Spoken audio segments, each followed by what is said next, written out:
বলেছিলাম না গল্পের কোনো শেষ নেই। তাই তো আজকে আবার তোমাদের সঙ্গে আমার জীবনের নতুন একটি দিনের নতুন গল্প নিয়ে চলে এলাম। প্রত্যেক দিনের রুটিনের মতন আজও ভোর 4টায় উঠেছি, আর ঘুম থেকে উঠে ঘরের ভেতরে টুকিটাকি কাজগুলো সেরে নিয়ে এখন চলে এসেছি বাইরে।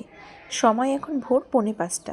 ভোরবেলাতে অত কাজ করে উঠতে পারবো না বলে প্রত্যেক দিন বিকালে আমি জামা কাপড়গুলো স্নান করার সময় কেচে রাখি।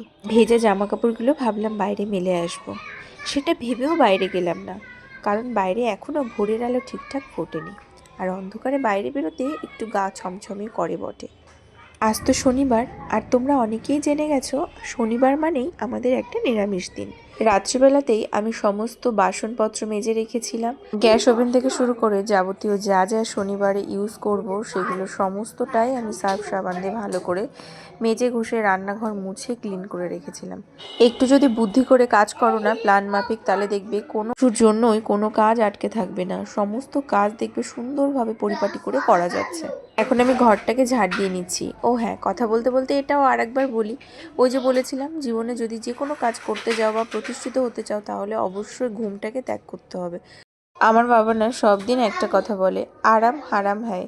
শরীরটাকে তুমি যত আরামে রাখবে শরীর তত কেমন যেন তোমাকে আরও চেপে ধরে রাখবে।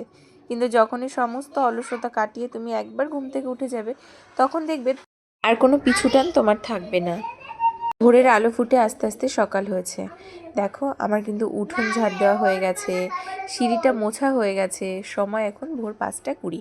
ওই যে আমার সোনা বাবা এখন ওখানে ঘুমু করছে, আর ওকে এখন আমি ডাক দেব ঘুম থেকে ওঠার জন্য। এখন যদি ও 5:30টার সময় ঘুমো থেকে না ওঠে তাহলে কিন্তু আবার টাইম মতো পৌঁছাতে পারবো না। তো রোজই ওকে 5:30টার সময় ঘুম থেকে উঠে যেতে হয়। আজ আমার সোনার টিফিনে আমি দেব বাটার চিজি ব্রেড। আমি আমার সোনাকে যখনই ব্রেড খাওয়াই তখনই কিন্তু ওর জন্য ব্রাউন ব্রেড কিনে আনি। আর আমি প্রত্যেকটা বাচ্চাদের বা প্রত্যেকটা মায়েদেরই বলবো তোমরা অবশ্যই তোমাদের বেবিদের ব্রাউন ব্রেডটা ট্রাই করাবে, কারণ আমার মনে হয় কেবলমাত্র ব্রাউন ব্রেডটা এমনই যেটাতে ওদের গ্যাস হয় না। আমার ছেলের তো একদমই গ্যাস হয় না ব্রাউন ব্রেড খেলে। জানি না অন্য বাচ্চাদের কেমন কি শ্যুট করে।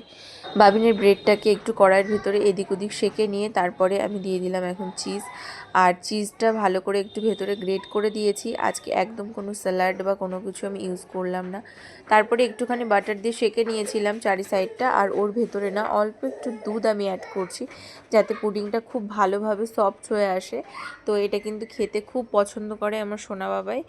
আমার বাবাইয়ের খাওয়ার সুবিধার জন্য এখানে আমি স্যান্ডউইচ টাইপসের 2 খণ্ড করে দিচ্ছি, তাহলে বাবিন ওটাকে স্যান্ডউইচ ভেবে দারুণভাবে খেয়ে নেবে। এটা কিন্তু প্রচণ্ড হেলদি একটা খাবার, তোমরা চাইলে তোমাদের বেবিদের জন্য এটা ট্রাই করতে পারো। এবার অনেকের অনেক রকমের মন্তব্য রয়েছে যে ছোট বাচ্চাকে চিজ দেবে না, বাটার দেবে না, এটা অনেকে করতেই পারো যে ব্রেড দেবে না, কিন্তু আমার বেবির সেরমভাবে কোনো দিনই কোনো প্রবলেম হয়নি, যার কারণে আমি ওকে এগুলো ছোটোর থেকেই খাইয়ে আসছি। যাই হোক, তার সাথে কয়েকটা কালো আঙুরও দিয়ে দিলাম। আর এইদিকে দেখো এখন রাত্রের মেজে রাখা সমস্ত বাসনপত্রগুলো আমি জায়গায় রেখে দিচ্ছি। এইদিকে আমরা মা ছেলে দুজন মিলে রেডি হয়ে গেছি। চলো আজকের ভিডিওটা এই পর্যন্ত। কেমন লাগলো অবশ্যই কিন্তু কমেন্টস করে জানাতে একদম ভুলো না। আজকের মতন টাটা, দেখা হবে নতুন কোনো গল্প নিয়ে।